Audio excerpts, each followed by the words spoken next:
Good news network के सत्य पथ कार्यक्रम में आप सभी का स्वागत है। तो लीजिए, पेश है एक सुंदर गीत आपकी खिदमत में।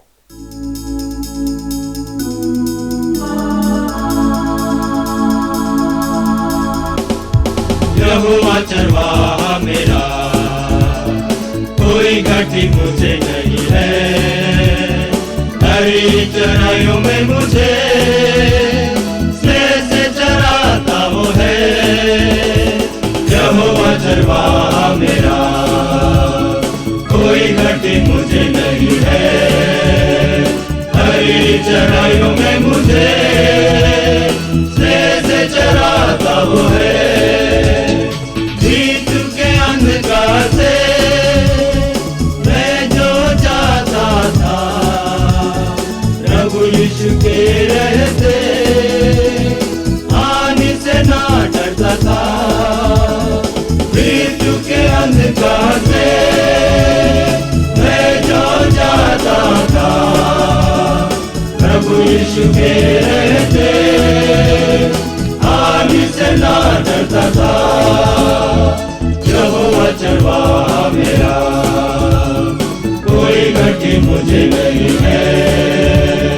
हरी चराइयों में मुझे स्नेह से चराता वो है। सिर पर तेल वाला है, अभिषेक मेरा किया है। आत्मा का ये सोता भर के उमड़ रहा है। सिर पर तेल वाला है, अभिषेक मेरा किया है। आत्मा का ये सोता भर के उमड़ रहा है। यहोवा चरवाहा मेरा, कोई घटी मुझे नहीं है। हरी चराइयों में मुझे स्नेह से चराता वो है। शत्रुओं के भी सामने मुझको बढ़ाता है। अपने ही हाथों से मेज बिछाता है। शत्रुओं के भी सामने मुझको बढ़ाता है। अपने ही हाथों से मेज बिछाता है। यहोवा चरवाहा मेरा, कोई घटी मुझे नहीं है। हरी चराइयों में मुझे स्नेह से चराता वो है। उसके घर पहुंचकर सर्वदा वास करूंगा। सदा मेरे साथ रहेगी प्रभु की भलाई करुणा। उसके घर पहुंचकर सर्वदा वास करूंगा। सदा मेरे साथ रहेगी प्रभु की भलाई करुणा। यहोवा चरवाहा मेरा, कोई घटी मुझे नहीं है। हरी चराइयों में मुझे स्नेह से चराता वो है। यहोवा चरवाहा मेरा, कोई घटी मुझे नहीं है। हरी चराइयों में मुझे स्नेह से चराता वो है। यहोवा चरवाहा मेरा, कोई घटी मुझे नहीं है। हरी चराइयों में मुझे स्नेह से चरा। आशा और निराशा का रिश्ता ठीक उसी तरह है जिस तरह जीवन में दिन और रात का और मौसम में गर्मी और बरसात का। जब कोई बात हमारे हित में होती है तो हमारी आशाएं बढ़ जाती हैं और चेहरा खिल उठता है, चेहरा दमकने लगता है। लेकिन इसके विपरीत निराशा हमें तोड़ देती है, शुष्क हवाओं की तरह हमारे जीवन की बगिया को वीरान बना देती है, हमारी शिकायतें बढ़ा देती है। लेकिन वक्त के साथ साथ गम के बादल छट जाते हैं और कलियां फिर खिल उठती हैं। इस संदर्भ में आइए सुनते हैं भाई डैनियल मरोथ के विचार। वो क्या कहना चाहते हैं, आइए सुने ब्रदर डैनियल मरोथ को। जीवन में हमारे सामने कई बार अनेक परिस्थितियां आती हैं। कई बार हम अपने आप को अंधकार में घिरा हुआ अनुभव करते हैं, राह सूझती नहीं, ऐसा लगता है कि अब कुछ बचा नहीं, ऐसा लगने लगता है मानो सब कुछ खत्म हो गया है। निराशा हमको घेर लेती है, हम अपने आप को टूटा हुआ, हम अपने आप को थका हुआ, हम अपने आप को हारा हुआ सा महसूस करते हैं। हमको ऐसा लगता है कि अब हमारे साथ कोई नहीं है, हमको ऐसा लगता है मानो परमेश्वर ने भी हमको छोड़ दिया है। ऐसी स्थितियां जब हमारे जीवनों में आती हैं, निराशा जब हमारे जीवनों में आती है, तो हम धीरे धीरे पतन की ओर बढ़ते चले जाते हैं। कई बातों में हम समझौता करने लगते हैं, कई बातों में हम परमेश्वर की योजना को समझ ना पाने की स्थिति की वजह से अपने आप को शैतान के हवाले कर देते हैं। हम परमेश्वर की शक्ति को और उसकी सामर्थ्य को समझ नहीं पाते। आज जिस बारे में मैं आपसे बातचीत करने जा रहा हूं वो है किस प्रकार से हम अपने जीवन में आने वाली निराशाजनक परिस्थितियों को अपने जीवन से दूर करें, किस प्रकार से हम अपनी आशा को प्रभु की ओर लगाए रखें। बाइबल जो कि मसीहियों की धर्म पुस्तक है, जिसमें कि बहुत सारी ऐसी घटनाएं हैं जो लोगों के जीवनों से होकर गुजरी, जिन ऐसी घटनाएं हैं जिनमें लोग विभिन्न बुरी परिस्थितियों में फंस गए, ऐसी घटनाएं हैं जिनमें लोगों को मृत्यु के अंधकार तक से होकर गुजरना पड़ा। ऐसी ही एक घटना और एक ऐसे ही व्यक्ति का वर्णन पाया जाता है बाइबल में, जो पुराना नियम है उसमें, और वो व्यक्ति है यूसुफ। यूसुफ अपने माता पिता की बड़ी प्रिय संतान था, 12 भाइयों में सबसे छोटा भाई था। उसका पिता उसे बहुत प्रेम करता था, इतना ज्यादा प्रेम करता था कि जिसकी वजह से उसके बाकी भाई उससे जलने लगे। उसके बाकी भाइयों को लगता था कि यूसुफ हमारे ऊपर ज्यादा अधिक प्रभुताशाली होता जा रहा है।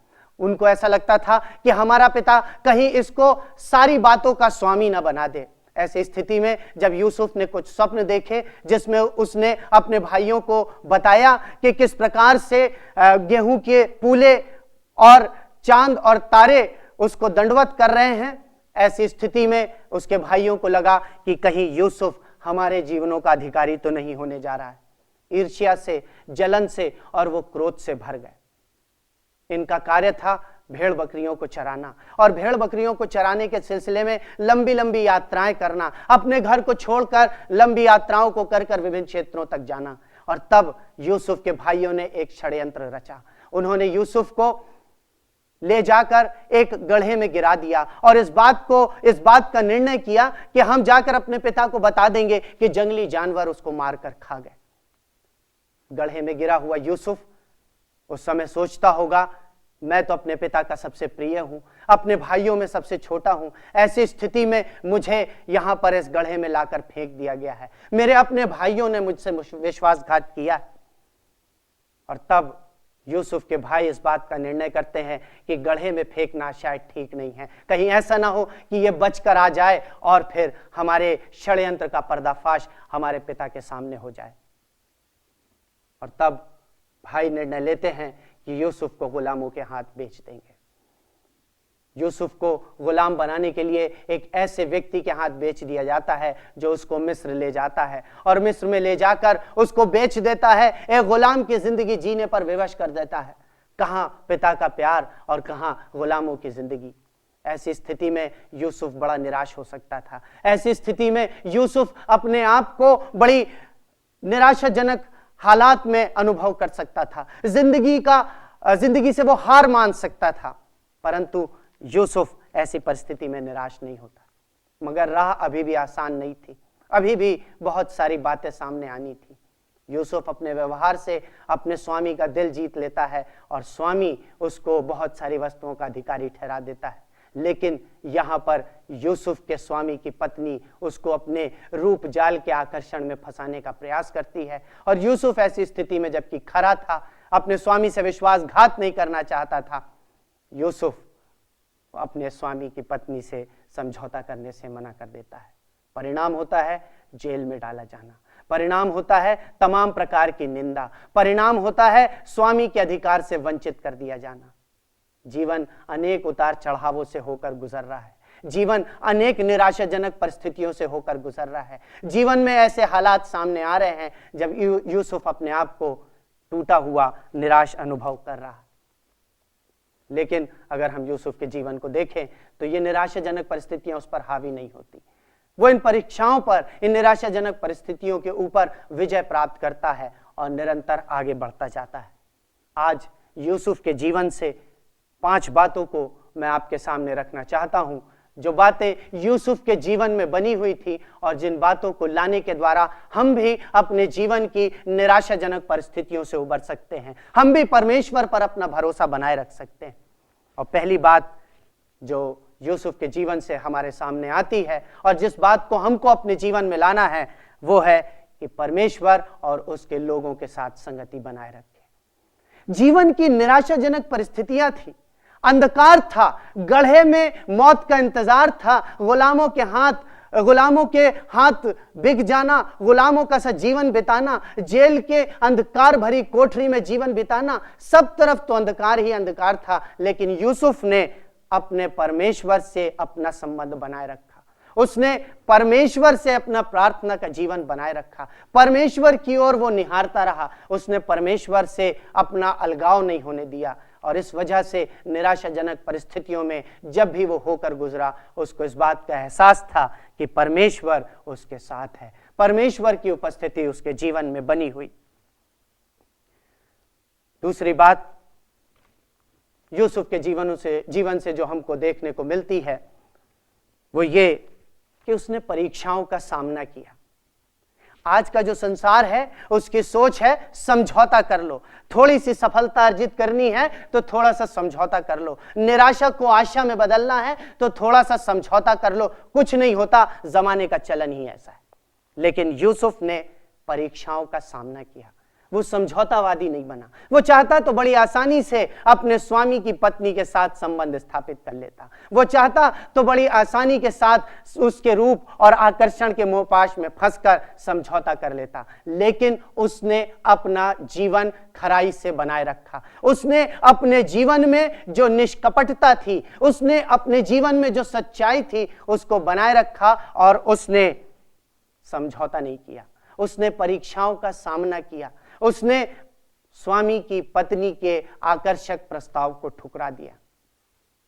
आज यदि हम अपने जीवन में निराशा का अनुभव करते हैं, सांसारिक सलाहें हमको मिलती हैं कि थोड़ा सा समझौता कर लो तो इस निराशा से उबर जाओगे, थोड़ा सा झूठ बोल लो तो जो ये तनाव भरी स्थिति उत्पन्न हुई है ये समाप्त हो जाएगी। लेकिन यूसुफ का जीवन हमको बताता है कि ऐसी स्थिति में जब हम निराशा का सामना कर रहे हो, जब हम परीक्षाओं का सामना कर रहे हो, परीक्षाएं हम पर हावी होकर हमको निराशा के गर्त में ढकेल रही हो, ऐसी स्थिति में हमको परीक्षाओं का सामना करना है। बाइबल बताती है कि शैतान हमको निरंतर परीक्षा में डालने का प्रयास करता है, लेकिन साथ ही साथ बाइबल यह भी बताती है कि तुम शैतान का सामना करो तो वो तुम्हारे सामने से भाग निकलेगा। ये परिस्थितियां सदैव बनी नहीं रहेंगी, ये समझौते, ये आकर्षण, ये प्रस्ताव सदैव बने नहीं रहेंगे, ये निराशा का अंधकार सदैव बना नहीं रहेगा। सुबह आएगी और हमको इस बात का एहसास करना है यूसुफ के जीवन से कि हमें परीक्षाओं का सामना करना है, समझौतावादी नहीं बनना है। तीसरी बात जो यूसुफ के जीवन से हमारे सामने आती है वो ये कि यूसुफ परमेश्वर की योजना की ओर अपना ध्यान लगा रहा। ऐसा होता है कि हम जब इस संसार में रहते हैं, निराशा की स्थितियों से होकर गुजरते हैं, जब हम तनाव से होकर गुजरते हैं, अंधकार की खाई से होकर गुजरते हैं, तो हमें बहुत सारी योजनाओं का सामना करना पड़ता है, बहुत सारी योजनाएं हमारे सामने लाई जाती हैं, हमको आकर्षक प्रस्ताव दिए जाते हैं, हमसे यह कहा जाता है कि इस योजना का अंग बन जाओ तो इस परिस्थिति से उबर जाओगे। हमको यह प्रस्ताव दिया जाता है कि इस प्रकार से अपने जीवन को ढाल लोगे तो तुम बच जाओगे अंधकार की स्थिति से, निराशा की स्थिति से। लेकिन परमेश्वर ने हमको बड़े प्रेम के साथ, बड़े परिश्रम के साथ एक बड़ी योजना के तहत रचा है। हम इस संसार में यूं ही नहीं आ गए, इस संसार में हमारा आगमन कोई दुर्घटना के परिणाम स्वरूप नहीं हुआ। परमेश्वर एक बड़ी योजना के तहत हमको लेकर आया है, वो हमारे जीवन से कुछ सकारात्मक चाहता है। हमको यूसुफ के जीवन से इस बात को देखना है कि इन सारी परिस्थितियों के बावजूद, निराशा के अंधकार के बावजूद, यूसुफ परमेश्वर की ओर अपना ध्यान लगाए रहा। यूसुफ ने समझौता नहीं किया।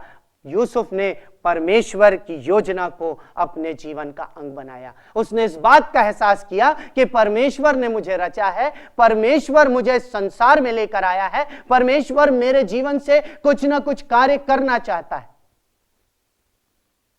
और यूसुफ परमेश्वर की योजना में आगे बढ़ता गया और आगे बढ़ता गया और आगे बढ़ता गया, और गढ़े से गुजरकर, गुलामों के हाथों से गुजरकर, पोतीफर की पत्नी, उसके स्वामी की पत्नी के रूप और आकर्षण के प्रस्ताव को ठुकराने से गुजरकर, जेल की 4 दीवारी से गुजरकर मिस्र का प्रधानमंत्री बना।